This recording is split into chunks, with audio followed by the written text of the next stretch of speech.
یہ حسین امجد صاحب تھے جو پولیس سے ریلیٹڈ ہے، لیکن ان کا دل جو ہے وہ بڑا خوبصورت ہے.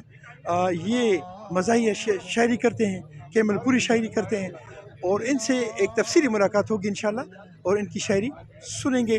میں 2020 سے جو ہے یہ ادب کی طرف راغب ہوا ہوں. میری 3 کتب ہیں، رہ گزر، گداز اور جمالیاتی سفر، جن پہ جو ہے ایم فل ہو چکا ہے الحمدللہ. اور میں اس کے علاوہ پنجابی، پٹواری اور اپنی کیمل پوری زبان میں شاعری کرتا ہوں. جی بالکل، رہ گزر بھی موجود ہے، گداز بھی موجود ہے اور جمالیاتی سفر بھی موجود ہے. تینوں کتابیں یہاں پہ موجود ہیں. بالکل یہ مارکیٹ میں بھی ہیں، اور یہاں پہ بھی ہم نے آج کتاب میلہ میں بھی اسپیشلی طور پہ یہ رکھی ہیں. یہ کتابیں ساری یہ آپ کے سامنے، یہ گداز ہے، یہ رہ گزر ہے، اور یہ جمالیاتی سفر بھی یہیں پہ، یہ ادھر جمالیاتی سفر بھی یہیں پہ پڑھی ہے. تو یہ کتابیں، یہ میرا تھیسز ہے جو میں نے ایم فل کا، یہ میرا تھیسز ہے. جی جی. تو آپ کی کوالیفیکیشن کیا ہے؟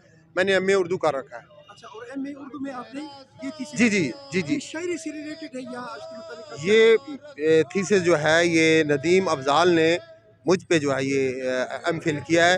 یہ میری 3 کتب پہ جو ہے نا، یہ فن اور شخصیت پہ حسین امجد کی ادبی خدمات کا تنقیدی جائزہ انہوں نے لیا ہے.